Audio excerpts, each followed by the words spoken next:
Do the rich people cringe and say, don't tell them that, Robert? Yes. Don't tell people what you know. Right. Keep them poor. So my father was the head of education, PhD, all that stuff. I go home and ask him, said, why don't we learn about money in school? And he looked at me and says, because the government doesn't let us teach that subject. The government tells us what we can teach and what we can't teach. And I thought that was strange. And I said, but aren't we going to school to learn about money? He says, no, your job is to get a job. I said, but you get a job to earn money. He goes, no, you're supposed to just get a job. I went, no. Isn't the purpose of a job to earn money? He goes, you're correct. I said, so why don't I just learn about money? I can skip the job part, And he got flustered and he said, if you want to learn about money, why don't you ask your best friend's father about money? And I said, why? That's Mike. So I asked him. He says, because Mike's father is an entrepreneur. And I said, what are you? He says, I'm an employee. I'm a government employee. I went, oh, what's the difference? He says, the difference is an entrepreneur must know about money, or they're no longer entrepreneurs. And he says an employee doesn't have to know anything about money, because the government will take care of them, the company will take care of them. So I'm all confused. But I took my dad's advice and I trundled over to Mike's father's office and knocked on his door and I said, hey, I'm here, 9 years old. Teach me about money. He says, beat it, kid, But that's where the story of Rich Dad, Poor Dad started. And finally, through persistence, my rich dad started teaching me about money on one condition. And that condition was he would never pay me. He says, the moment I pay you, you think like an employee. He says, that's the trap. Entrepreneurs work for free. And now I'm 9 years old, my head's going cracking in half. He says, you never want a paycheck. You understand that, kid? I said, okay, I got it. And he says, well, how do I make money? He says, that's what entrepreneurs figure out. It's like, so how do I learn about money? So he would just break out a Monopoly game board. So I would work for free. I'd pick up cigarette butts, and he had hotels and restaurants, and I would clean and do menial tasks.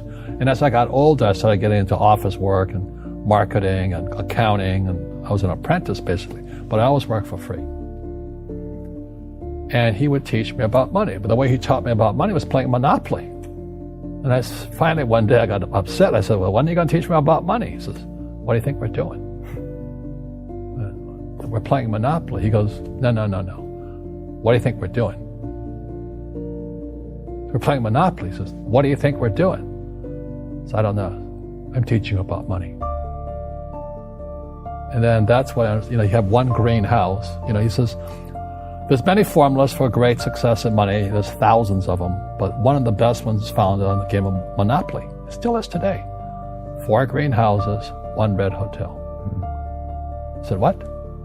He says, one of the greatest ways to acquire great wealth is playing Monopoly in real life. 4 greenhouses, 1 red hotel.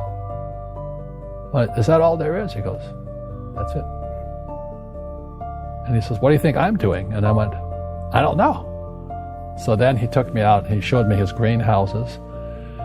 And 10 years later, when I was 19, I was now in school in New York, and I come back to Hawaii, and Rich Dad had bought the biggest piece of land smack dab in the middle of Waikiki Beach.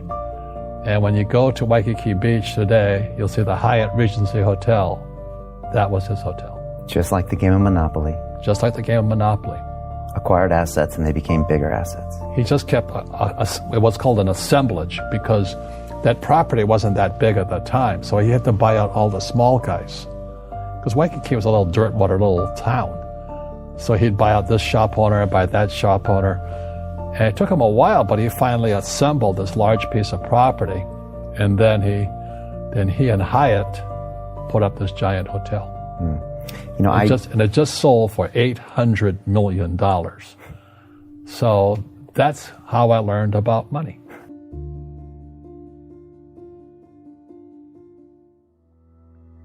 I've had financial crashes. I've had people stab me in the back, but they're all good because I grow from it. That's spirituality. Right. People who are afraid of making mistakes, like they teach in school, they don't ever grow. Because spirituality is there's good and there's bad, there's right and there's wrong, there's up and there's down. Most people only want to be right. They only want to be positive. Well, you can't have that. That's not reality. Well, I wasn't poor by most people's standards, but I came from a family with a poor attitude, if you know what I mean. Because rich, poor, middle class, poverty starts with a fundamental attitude. Poverty is passed on. It's taught in your families. And middle class is taught in families.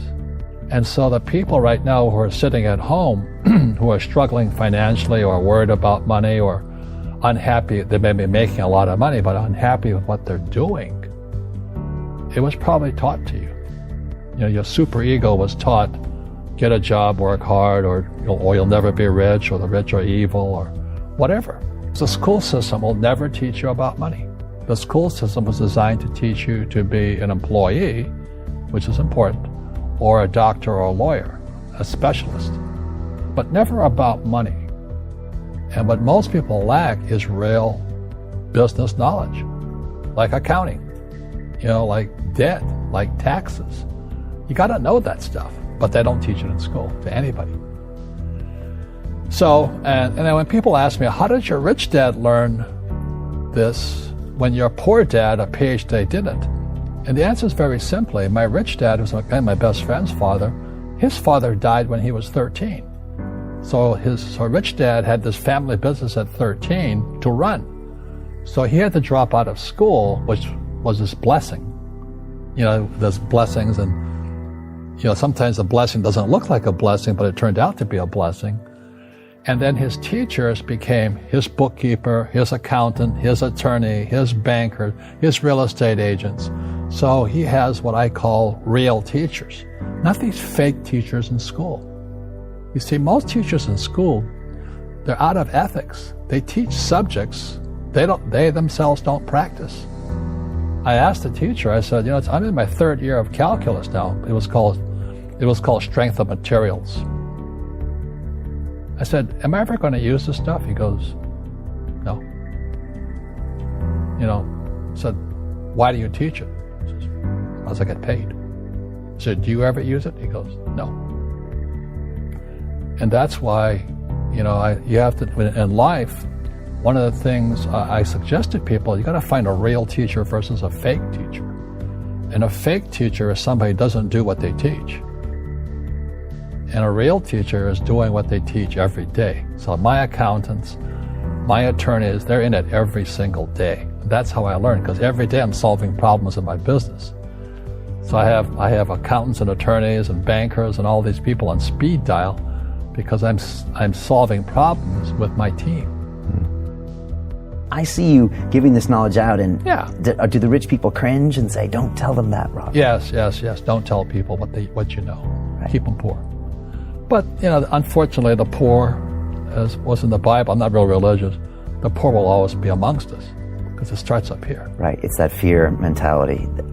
It's in their words, and the words become flesh. Again, I'm not really religious. I flunked out of Sunday school also.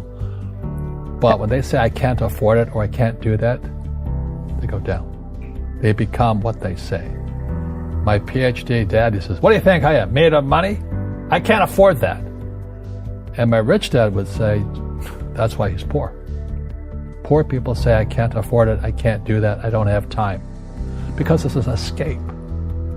It's an escape. You know what I mean? It's easy to say, I can't afford it. And your rich dad used to say what instead of, I can't afford it? How can I afford it? How can I do that? What would it take? Or why should I do that?